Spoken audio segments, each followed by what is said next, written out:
Eldrum, Red Tide. Download now and pick your own path.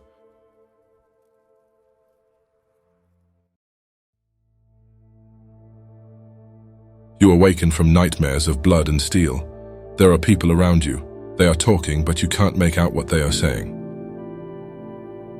You hear the voice of an old man. He says, "Another soldier from the front line. Seems like a lost cause, if you ask me." A woman replies, "Gods frown upon your pessimism. This one fought bravely, I am sure of it.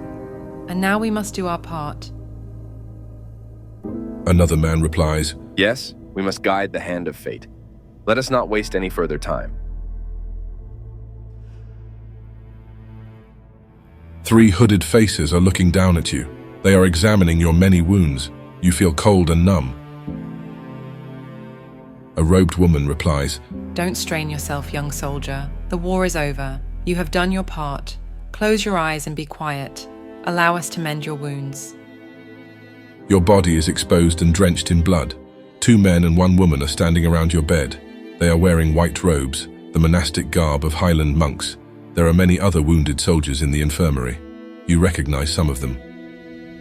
You are unable to move. The pain is too much to bear. Your eyes grow weary. Your eyelids descend like playhouse curtains, leaving you with no choice but to face your painful memories of war. Burning towers reek of death. Flames illuminate the night sky. Red rivers rush down the stone-paved hills of a dying metropolis. You stand in the shadow of a crumbled rune stone. Your brother is here. His claymore is buried in the corpse of a foreign soldier. There is no sign of imminent danger. Barnabas might be a few years younger than you, but he is no less formidable when it comes to swordsmanship. There are many notches on his blade. His chainmail armor is drenched in sweat and blackened by soot. At this moment in time, he seems both impatient and exhausted. Enclosed by a circle of rocks, this monument commemorates the triumph of High Lord Salicro I. Many centuries ago, Lord Salicro the Fern and his knight cavalry liberated Roborough from the occupying forces of Malequium. For this reason, he became the ruler of the Western Highlands. Most of them are too cumbersome, but you manage to find a stone that fits in the palm of your hand. He gives you a worried look. "Something might have happened to our sister. She was supposed to be here an hour ago. We should go find her." "Orders be damned. I may be a soldier, but she is family. And family comes first, always. Don't you agree?" Your brother calms down, nodding in approval. "She means the world to me. You know that." He takes a deep breath. "A few hours remain before dawn. We can still find our sister and bring her to safety." "I spoke to Miriam back at the house. She wanted to escape from the city. I told her that there was no way out. This was early in the evening, before the enemy had breached the city gates. Miriam said she knew a way out. She told me to wait here by midnight." He ponders your question for a moment. "Her plan was to seek refuge at the Fenrisian monastery, but she had to take care of some unfinished business before she could leave the city behind." "Yes, I did ask her about that. She had to gather some books and scrolls, things of that nature. But there was something odd about her answer, as if she was hiding something." "Back home at the riverfront, or perhaps the ocean shrine." "True, but we have to try something." Crossing his arms, Alec replies, "I'm sick of waiting, but I will trust your judgment. 1 hour, no more." He throws a glance in your direction, muttering, "Stay vigilant. You never know what might happen." You have seen it so many times before, yet you never gave it much thought. For centuries, the runestone stood as a memory of triumph. It now marks an open grave, soon sealed by the Undertaker. Things are strangely quiet in the heart of this nocturnal war zone. A few blocks down the hill, a burning tower collapses on the street. A cloud of black dust expands around the fiery wreckage. The runes are no different from what people on Temkiris use today.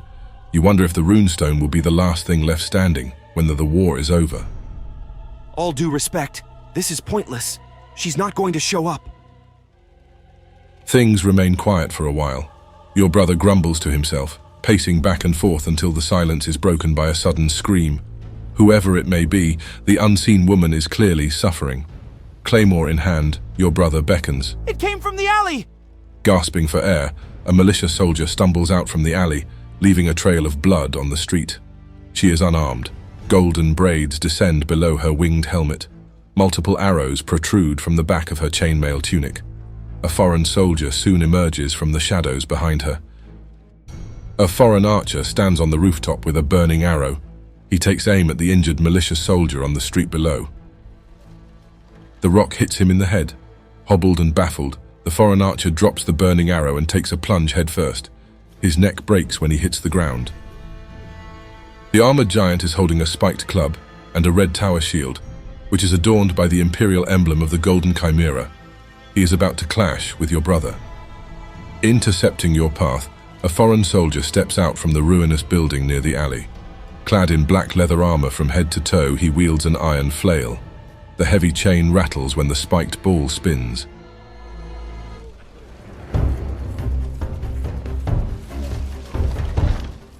The arc of your blade is wide and low, severing his feet in one fell swoop.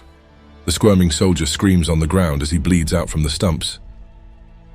Alec Barnabas is locked in battle with the heavily armored foreign soldier, who remains unharmed behind his red tower shield, deflecting the claymore with ease. And your brother has no trouble avoiding the sluggish orbit of the spiked club.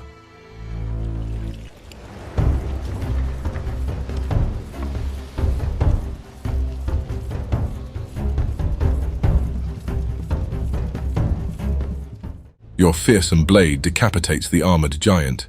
His headless corpse drops like a pile of bricks. Your brother grabs the tower shield and grins. Much obliged. Burning towers shed light on dark clouds above the dying metropolis. The militia soldier is still alive, it seems. She squirms and whimpers on the street, soaking her golden braids in a pool of blood. Her pale arms are riddled with deep gashes. She has lost a staggering amount of blood. You notice the mark of allegiance on her left forearm. The crossed sword and arrow. All soldiers on the Western Highlands bear the same mark. In her case, the runes HMHS are legible below the symbol. The first pair signifies her place of birth. The second pair signifies the military base where she received her training. You wrap her arms in bandages. Seems like it might have done the trick. The young soldier opens her eyes and whispers, What happened? She clears her throat and struggles to get back on her feet. Despite her injuries, the soldier stands up in front of you. She says, You saved my life. Thank you. She adjusts her winged helmet and steps closer. Let me get a good look at your face. If we ever meet again, I will make sure to give you a proper reward. She listens as you describe your sister. Shaking her head, the soldier replies, No, I haven't seen anyone like that. For what it's worth, I hope you find her. She hesitates for a moment. I have to get going. Thanks for helping me. I won't forget it. The soldier hurries off and disappears into the night. Your brother catches up with you. So what's the plan? About time. He grabs his claymore. Lead the way, brother. I'll be right behind you. You know the Western District like the back of your hand. Dead or alive, your sister can be found somewhere in this burning war zone. Question is, where will you start looking? You head east, towards the river. The familiar blocks are dark and quiet, as the buildings have not yet been devoured by the firestorm of war. As you get closer to your old neighborhood, Alec whispers in your ear, Wait, do you hear that?